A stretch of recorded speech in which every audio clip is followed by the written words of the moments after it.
2ஓட ட்ரெய்லரை பார்த்துட்டு அப்படியே இதயம் ஒரு நிமிஷம் நின்னு போயிடுது தெரியுமோ.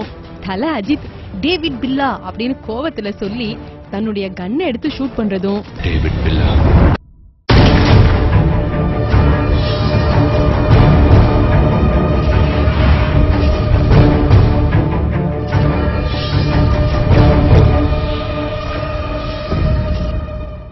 டேய், என் வாழ்க்கையில ஒவ்வொரு நாளும் ஒவ்வொரு நிமிஷமும் ஏன் ஒவ்வொரு வினாடியும் நான் பார்த்து செதுக்கினதுதான் அப்படிங்கிற டயலாக் அடிக்கிறதும் அங்க நிக்கிறாரு நம்ம தலை அப்படின்னு சொல்ல தோன்றது. என் வாழ்க்கையில ஒவ்வொரு நாளும் ஒவ்வொரு நிமிஷமும் ஏன் ஒவ்வொரு நொடியையும் நானா செதுக்கினதுடா. அதுல வர அந்த ட்ரெயின் ஷாட்ஸ் எல்லாம் பாத்தீங்களோ, தலை ஹெலிகாப்டர்ல தொங்குறது, இது எல்லாமே பார்த்தாக்கா ஹாலிவுட் ஷூட்டிங் மாதிரி இருந்தது.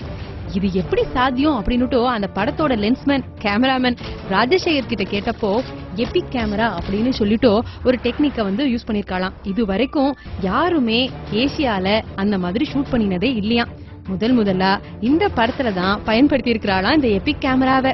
முதல்ல பில்லா படம் எடுத்த நம்ம விஷ்ணுவர்தன் இந்த படத்தை எடுக்கலையே, எப்படி இருக்குமோ அப்படின்னு பயந்து இருந்தா கூட இந்த படத்தோட டீசர்ட் ட்ரெய்லர் எல்லாம் பார்த்தா சக்ரி டொலட்டி சூப்பரா எடுத்திருக்கார் அப்படின்னு சொல்ல தோன்றது. மியூசிக் எல்லாம் கேட்டாலோ அதிரடியா இருந்ததா யுவன் சங்கர் ராஜா பின்னி இருக்காரு போங்கோ.